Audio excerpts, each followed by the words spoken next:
రేపో మాపో ఉక్రెయిన్ యుద్ధం ఆగిపోతుందంటూ మళ్లీ హడావిడి మొదలైంది. అమెరికా అధ్యక్షుడు డొనాల్డ్ ట్రంప్ తిరిగి తీవ్రంగా శాంతి ప్రయత్నాలు ఆరంభించారు. ట్రంప్ విరచిత ఒప్పందానికి ఇప్పటికే ఉక్రెయిన్ అధ్యక్షుడు జెలెన్స్కీ సరేనన్నారని, రష్యా అధినేత పుతిన్ కూడా తలూపారని ప్రచారం జరుగుతోంది. చర్చలు జరపడానికి అభ్యంతరం అక్కర్లేదని అంటూనే ఉక్రెయిన్ ఏమాత్రం తలెగరేసినా యుద్ధక్షేత్రంలో జవాబు చెప్పటానికి తాను సర్వసన్నద్ధంగా ఉంటానని పుతిన్ అంటున్నారు. ట్రంప్ మధ్యవర్తిత్వంలో, మార్గదర్శకత్వంలో తయారైన శాంతి ముసాయిదా ఉభయ పక్షాల మధ్య చర్చలకు ఉపకరిస్తుందే తప్ప అదే పునాది కాబోదని కూడా పుతిన్ అంటున్నారు. అక్రమంగా ఉక్రెయిన్ అధ్యక్షుడైన జెలెన్స్కీతో ఒకవేళ తాను ఒప్పందం కుదుర్చుకుంటే అది సక్రమమిలా అవుతుందని కూడా పుతిన్ అడుగుతున్నారు. గతంలో శ్వేత సౌధంలో ఇదే వ్యాఖ్యతో అవమానించిన జెలెన్స్కీనే ఈమారు ట్రంప్ శాంతి సాధన కోసం ఎక్కువగా నమ్ముకున్నారు.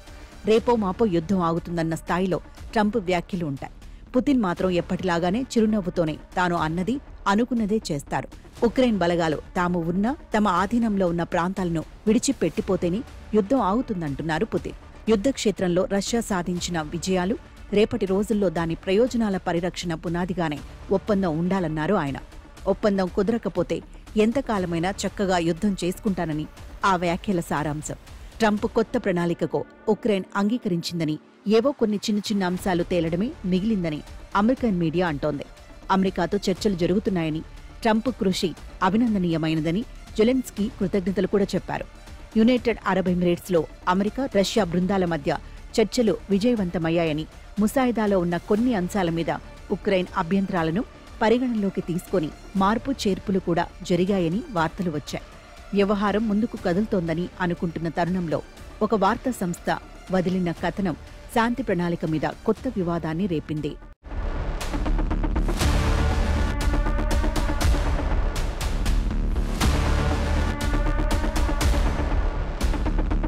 ట్రంప్ ప్రతిపాదిత 28 పాయింట్ల ప్రణాళిక సృష్టికర్త రష్యా అని, పుతిన్ సన్నిహితుడైన కిరిల్ దిమిత్రేవ్ దీని రచయితని ఆ కథనం సారాంశం.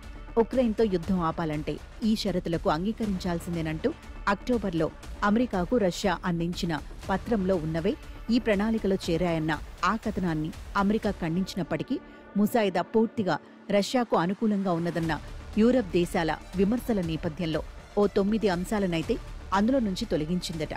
అయినా కూడా ఇంకా అది రష్యా పక్షానే తూగుతోందని, దానికే తలూపాలంటూ ఉక్రెయిన్ అధ్యక్షుణ్ణి ట్రంప్ ఒత్తిడి చేస్తున్నారని వార్తలు వస్తున్నాయి. ఉక్రెయిన్ మిలిటరీ గుప్పెట్లో ఉన్న చిన్నా చితక ప్రదేశాలతో సహా మొత్తం డాన్బాస్ ప్రాంతాన్ని రష్యాకు వదులుకోవడం ఈ ప్రణాళికలో ప్రధానం. ఉక్రెయిన్ సైనిక బలం కూడా గతంలో మాదిరిగా కాక పరిమితికి లోబడి ఉంటుంది. లాంగ్ రేంజ్ మిసైల్స్ వంటి మారణ ఆయుధాలు ఇక మీదట ఉక్రెయిన్ కొనకూడదు, వాడకూడదు. అన్నింటికంటే ముఖ్యంగా ఎట్టి పరిస్థితుల్లోనూ ఉక్రెయిన్ నాటోలో చేరకూడదు. తదనుగుణంగా ఆ దేశం రాజ్యాంగాన్ని సవరించుకోవాలి. అంతర్జాతీయ సమాజానికి హామీ పడాలి. యుద్ధం మొదలవడానికి అసలు కారణం ఇదే కనుక రష్యా ఈ విషయంలో పట్టుదల పట్టడంలో ఆశ్చర్యమేమీ లేదు. 3 దశాబ్దాల క్రితం ఇచ్చిన హామీని వమ్ము చేస్తూ నాటో అతివేగంగా తన చుట్టూ విస్తరించడం రష్యాకు అభద్రతను పెంచింది, అవమానం కలిగించింది. ఉక్రెయిన్ అధ్యక్షుడిగా జెలెన్స్కీ రాక, పశ్చిమ దేశాల తోడ్పాటుతో అతడి వీరంగాలు ఒక దశ దాటి సహించలేక రష్యా కయ్యానికి కాలుదువ్వింది. ఇకపై విస్తరించనని నాటో మాట ఇస్తే రష్యా కూడా అందరి క్షేమానికి హామీ పడుతుందని పుతిన్ అంటున్నారు.